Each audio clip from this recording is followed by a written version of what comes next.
Hi,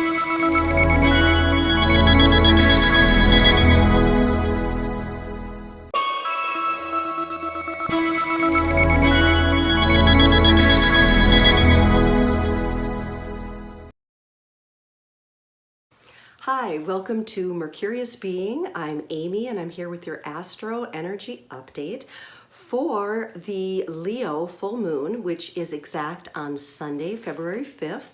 In the Central Time Zone, it's exact at 12:27 p.m., so you'll have to check at when it's exact where you are. And I'll just hold up the chart for the lunation. And again, like I did last lunation, I'll put this up, a link to it, to my website blog page, so you can take a look at the chart yourself in real time. So we have, and again, wherever you're at, this could be a different configuration.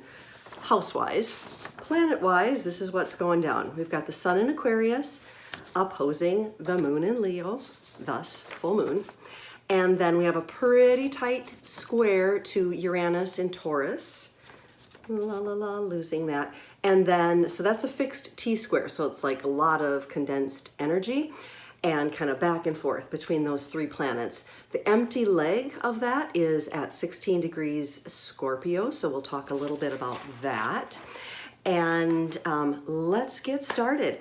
So fixed T-square, there's like this push of energy that's contained between the Aquarius and the Leo and the Taurus, back and forth, kind of bouncing between those three like a ping pong. Like, so there's that opposition between the sun and the moon, and then they're both squaring Uranus, so there's a conflict between both the luminaries and Uranus. And then again, the relief for that is in Scorpio, which is transformation. And as I was going through this today, I just got this image of like, welcome to the stage, you know, woo, here we have the sun in Aquarius, and the sun comes out in all of its Aquarius garb, and then, hey, let's bring the moon out, and the moon in Leo comes out in its garb, and then we have Uranus in Taurus, you know, let's bring that out to the stage. And so those are kind of the main players of this lunation.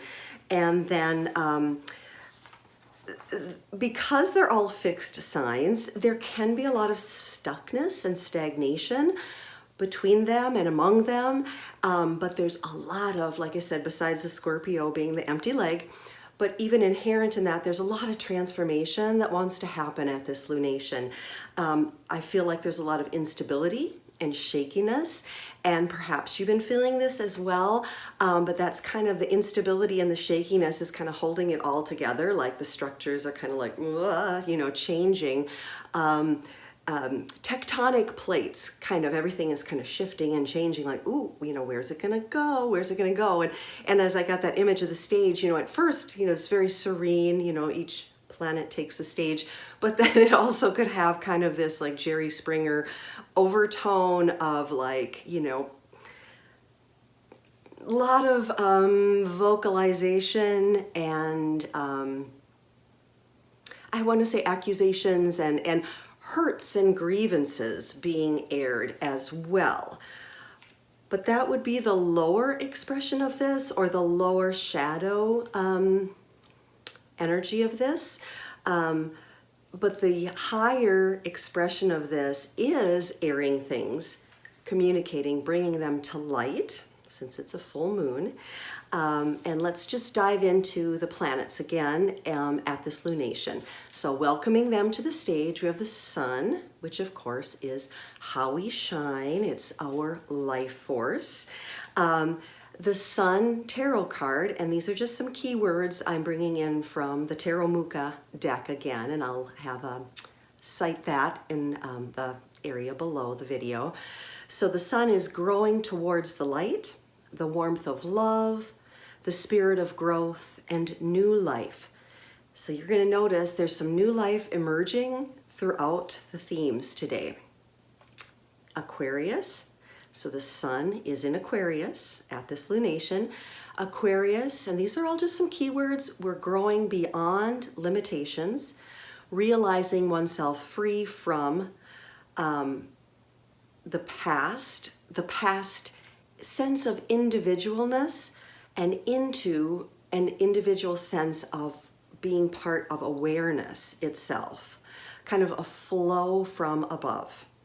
So Aquarius is represented by the Star card in the tarot, and every part of your being is made of stardust, and you can never be separated from the cosmic dance of creation, are some keywords. So the sun in Aquarius, in the heavens, microcosmically in your body, it's in the root chakra. So the tip of the tailbone, the Muladhara, element of earth, its root, its support. So there's an energy of shaking up. I've talked about this before, shaking up and reinventing foundations. Again, that tectonic shift, okay? Some stones at this time that might be helpful. Amethyst, pretty much across the board. And then amethyst kind of carries us over to Pisces season as well, because it's a great stone for Neptune, but it's a great stone for spiritual connection and kind of very much a stabilizing. I know historically, or in the olden times, amethyst was used for sailors, or has to do with the connotation of sailing, but also to ward off drunkenness. So I'm thinking there's something about illusion as well, or getting lost in something, that amethyst brings us back, and it also brings a higher energy of spirituality. So not kind of settling at the astral level, but really going up to the source, okay? All right, another great stone for the root chakra, especially thinking about the sun in Aquarius, would be black onyx. So that's a really good transformational stone. Black is very grounding and purifying and helping to eliminate kind of unwanted or kind of any negative energies that you'd like to clear away. Any black stone is really good for that. That can absorb those energies, and then you can place it outside or wash it in cool water, let it have some sunlight, moonlight. You can do that for all your stones to clear them. Okay, so that is Aquarius sun taking the stage. Now we have the moon in Leo. The moon, of course, reflects, right? It's reflecting the light of the sun in the sky. The moon reflects and mirrors, and it changes and it cycles and it nurtures and it nourishes. It's in the sign of Leo, and Leo is all about creating and expressing and requiring the attention of others. Okay, so it is that idea of like being the kid who has the picture and the parent puts it up on the refrigerator, like, hey, that's awesome, you did that, I'm so proud of you. Like, we all have that need, that Leo need to be seen and acknowledged, to receive some attention for what it is we do. Okay, it is about being centered in self. That's a phrase from Adam Gainsbourg that I love. And many times that's mistaken for being self-centered, which of course could be a shadow Leo. But if one is really centered in self, it's a whole different energy and a whole different feeling. So I'm going to go back to the moon. The tarot associated with the moon is the High Priestess. And that's a lot about intuition, right? It's a lot about femininity, high goddess-like femininity and intuition, looking into the depths beyond the illusion of duality and looking into the eternal now, not the past, not the future, because again, that moon is always changing. So really all we have is that now with the moon, right? For Leo, the tarot associated with Leo is the Strength card. And that, I didn't too many tarot cards to pull up, but that's the image of the maiden with holding the jaws of the lion open. So Leo is, Strength card, excuse me, is true courage. And it's not the lack of fear, but the strength to move beyond it and embrace the unknown. And lately, this has been coming to me a lot, the idea of fear is faith inverted, and that came from Florence Shin, I believe. But it just seems like it's been coming up a lot lately.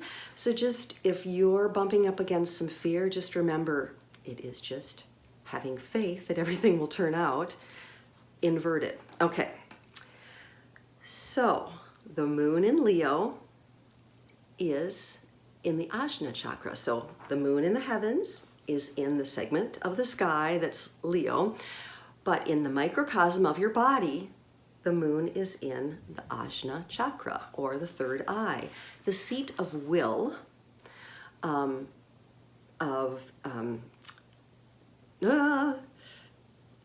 inner guidance. I want to say will, but also like inner guidance, inner knowledge, inner knowing, but like also, so it's like a lot of inner directed things like, oh gosh, I know this. Like you don't need Amy to tell you this, right? Like I know this for myself. But it's also the ability to direct it outward. And so there's like an inner outer flow to the third eye. And keeping it clear is key. Stones for keeping it clear would be blue tiger's eye, which has a nice energy, the blue of the throat and the mental energies, but also kind of a calming of emotions and communication. Peridot, which is the one of the Leo birthstones, and it's a light green stone, and it's really good for healing the heart, and it's a very playful stone. So yellow and green, the light of the sun, and then that green stone is kind of leading us into Taurus and Uranus. Okay, so if you're kind of getting the picture of what I'm doing here, I'm inviting all of these energies to the stage so they have some room to talk and discuss, and in your body, pointing them out in your body so you can feel the resonance, and then you can work on balancing them however they're landing for you. So Uranus in Taurus is in your navel chakra. Uranus, the function of the planet, breaks free, disrupts, removes stagnation, it interrupts. It's signified by the Fool card in the tarot, heeding your instincts, guidance, and the call of your spirit toward its purpose. You are exactly where you are meant to be. Okay, so you may be seemingly playing the fool, but you're following your soul and your guidance, and you know where you are meant to be. I don't know that. None of these other fools know that. You know that, okay? So Uranus in the sign of Taurus, and Taurus is all about physical security. It's about your resources, about having your physical needs met, having like a hug, maybe instead of kind words, although kind words never hurt. And it's about your self-worth. The tarot card associated with Taurus is the Hierophant. And it's a very traditional card. So there is that energy of tradition and, again, security with Taurus. Hierophant has to do with religious traditions, authentic spiritual teachings, comforting guidance. And then, quote, a true spiritual teacher will inspire self-forgiveness and a fresh start, free of the guilt and shame of the past. So Uranus in the segment of the heavens, that is Taurus. In the microcosm of our bodies, it's in the heart center. Okay, so we have the sun in Aquarius at the root. We have the moon in Leo at the Ajna chakra. We have the Uranus, the great disruptor, ruler of Aquarius. Okay, so there's a tie-in the heart center in Taurus. Okay, and then the empty leg of this T-square is Scorpio. Scorpio is all about evolving. It is about willfully transforming the blocks that you find. So it's kind of this continual dark night of the soul. If you're really working your Scorpio, it's like, damn, I thought I was done with that, but there's a little more, gotta dive back in there. But the beauty of that is there's a constant feeling of being alive and working through and evolving and transforming. It is signified by the Death card in the tarot. Something that is finished must be released, and then a new day is dawning. So I liked the tie-in with the sun being a new day, but then Scorpio being a new day after the death, after what has needed to be released has been released. So Scorpio is the navel chakra and the Manipura chakra, which is the city of jewels or the city of mind jewels. The navel chakra is about your individual will. This is kind of a divine will, or a will that you command and you go forward based on your inner knowledge and inner knowing. And then the navel chakra is kind of like throwing your shoulders back and like, well, when you learn to ski, they kind of have you use your navel to guide yourself down the hill.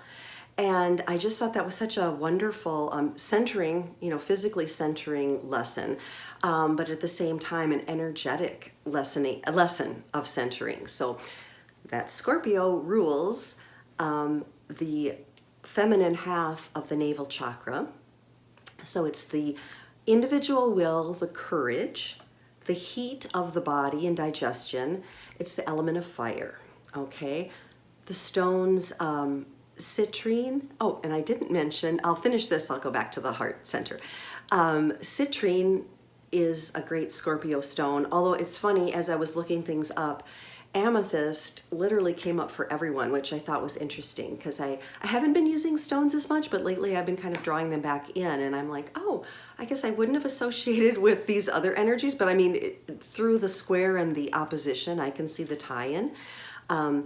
Citrine, yellow stone, it lightens up, it cheers up, it's optimistic, it draws in prosperity and wealth, so it's a really good balancing of that Scorpio energy. The wealth, of course, Scorpio ruled by Pluto, and Pluton means wealth. It's the underworld and the gems and the jewels that we have in our subconscious mind and our subconscious being. Going back to Uranus being in Taurus, in the heart center, the anahata, the unstruck sound, it can't be expressed with words. It's love, it's compassion, it's joy, the element of air, and green stones, green jasper, green aventurine, jade, and emerald. And of course, kind of the OG heart stone would be rose quartz. So those are our main players. And so we've got the Uranus in the heart center. We've got the empty leg of our evolution and transformation and digestion in the navel center. We've got that sun coming in strong at the root chakra, but the kind of wonky part of the root chakra, and I say wonky in the best way, like I said, the seismic changes that are possible. And then the moon coming in at the chakra of knowing. Isn't it funny? I keep having trouble with that chakra, right? Your center of inner knowing and trusting your inner knowledge. So that's a little lesson for me on this lunation. So some of the aspects, some of the supporting cast, shall we say. So we're going to welcome to the stage Saturn in Aquarius, and it's 10 degrees away from the sun, so it's a super wide conjunction, and it would be a super wide opposition to the moon. Saturn used to be the ruler, or is the ancient ruler or traditional ruler of Aquarius, and it rules Capricorn. Saturn as a function gives structure to, it gives form to, it consolidates. It is associated with the World Tarot card, and the world signifies that the cycle is finished. It signifies completion and balance of all of the elements. It's an oval wreath delineating a portal through which one steps into time and space. So it's kind of interesting. It's like a lot of times tarot decks end at the world, but then the Fool comes next, or sometimes the Fool is at the beginning of the journey. So we have Saturn also in your root chakra, along with the sun, so that it's giving form to the changes that you would like to see happen. It's giving form to those seismic, tectonic changes that are occurring. Going back to, with Saturn along with the sun, even if it's wide, be your own authority. Don't look to others for attention and appreciation, which is part of what this lunation is calling you to do. It's like the Leo is present and wants that attention, but then the Saturn is saying, you do this for yourself. Look to yourself. Ask yourself, did I achieve what I intended? Then if so, you're like, yes, then that should be good enough. And then also going Aquarius mode, look beyond yourself to a higher self. Did my intention fit into a higher good? Was there like did it fall into the bigger plan of what I had hoped for? Okay, so there's like this calling back and forth polarity of the lunation, which the Leo, seeking to shine and be seen and be heard, and then the Aquarius like, hey, you don't need that. So that's the push and pull, right? So just, you may or may not be experiencing this, again, this is in your body, this is in your individual chart, what it touches off.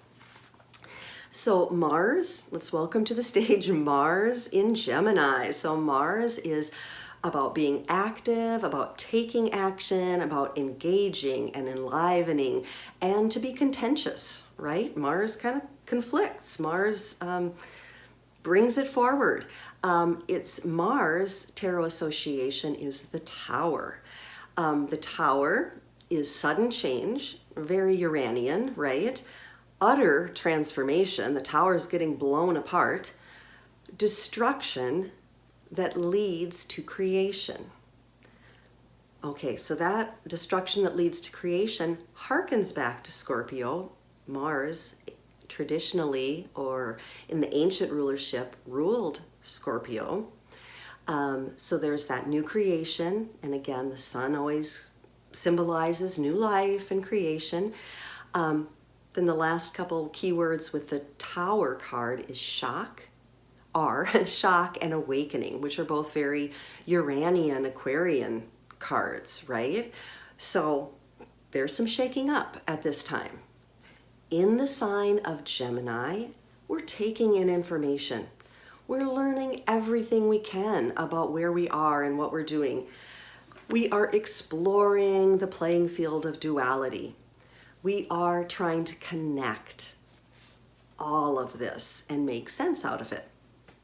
Gemini is symbolized by the lovers, seek to know each other and be known. The lovers long to open their heart's secrets to the other and to find the common beauty within.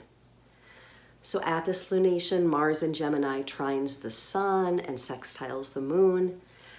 I just feel big transformational energy is available at this lunation. Big disruptive energy is also present. And it can be and or feel destabilizing.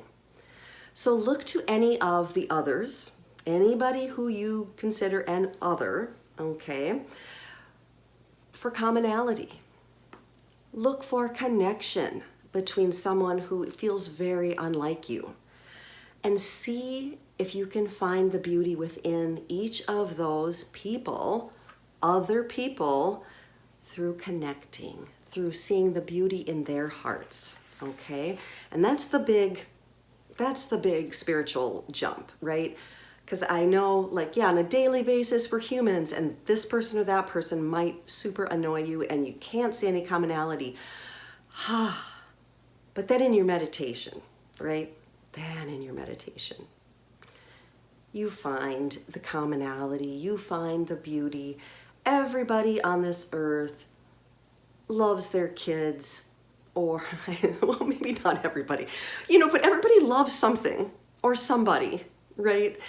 Everybody feels something, everybody wants something, everyone's looking for stability, everyone's looking for safety, okay? Everyone's looking to love or be loved, okay?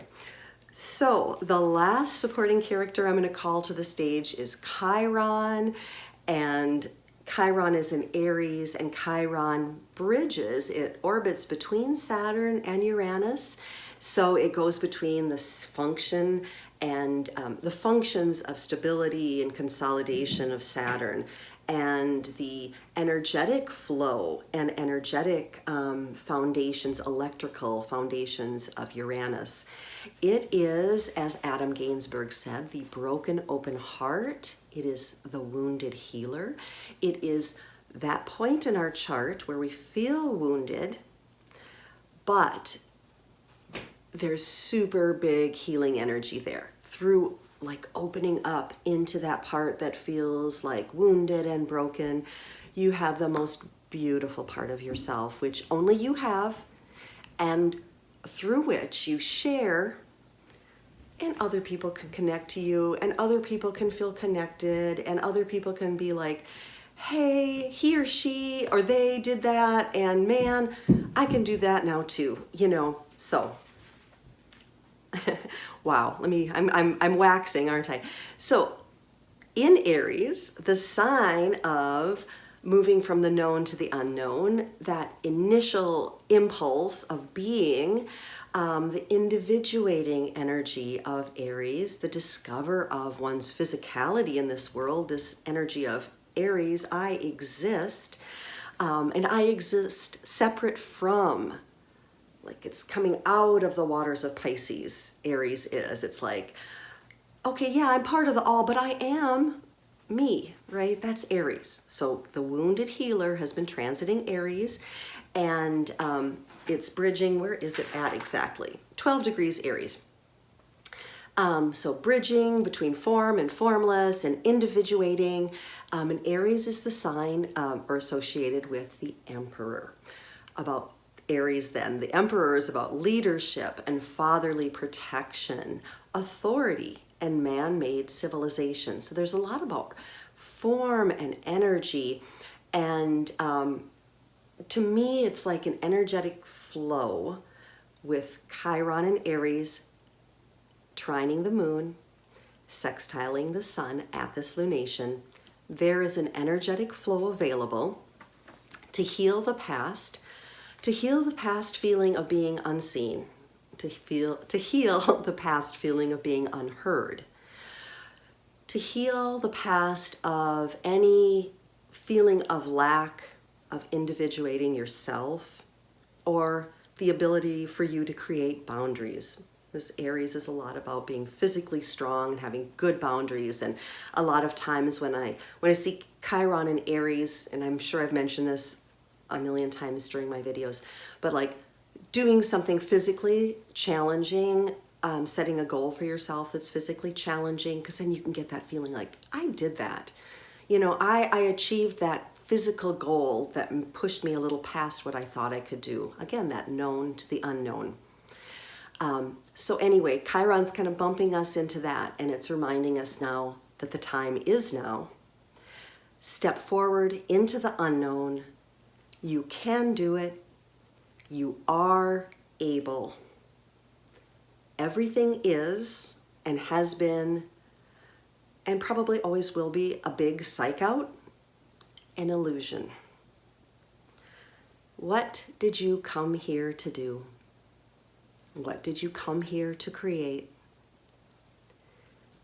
The world and life experience is waiting for you. Go out and meet the world. Thank you for joining me. If you have enjoyed this video, please like and subscribe. And again, I'll put a link to my website below for the chart. And I'm also thinking about offering some meditations or guided visualizations to go along with these videos. So if you're interested in that, please let me know. I would appreciate your comments. All right, take care.